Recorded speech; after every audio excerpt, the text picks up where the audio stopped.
আজি দুমাহীৰ দিনা গৰু বিহু পালন কৰিছে ৰাজ্যৰ প্ৰান্তে প্ৰান্তে। এয়া হৈছে তেজপুৰৰ ডিপুতা জীয়ানৈৰ দৃশ্য। পুৱাৰে পৰা সকলো ৰাইজৰ নিজৰ নিজৰ গৰু ছাগলী মহক লাও খা বেঙেনা খা কৰি পিঠিত কোবাই নদীত গা ধুৱায়।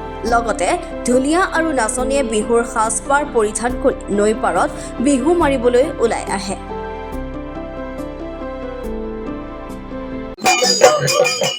আজি গৰু বিহু। এই গৰু বিহুৰ দিনাখন আমি তেজপুৰৰ ডিপুতা নৈৰ পাৰত প্ৰতি বছৰে দৰে 105 বছৰ হ'ল। 105 বছৰে এই ডিপুতাবাসী ৰাইজে এই ডিপুতা নৈত গৰু ধুৱাই আহিছে, গৰু বিহু পালন কৰি আহিছে।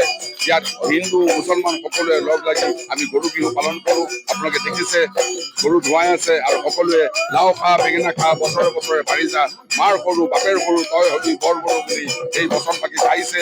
আৰু লগে লগে আমাৰ ছোৱালীহঁতে, আমাৰ নাচনীহঁতে, আমাৰ ঢুলীয়া, আমাৰ তালিয়াই এই বিহু মাৰিছে। আৰু আজি চিৰজীৱন যেতিয়ালৈকে অসমীয়া জাতি জীয়াই থাকিব এই ডিপুতা নৈৰ পাৰত আমাৰ অসমীয়াই এই গৰু বিহু পালন কৰিব।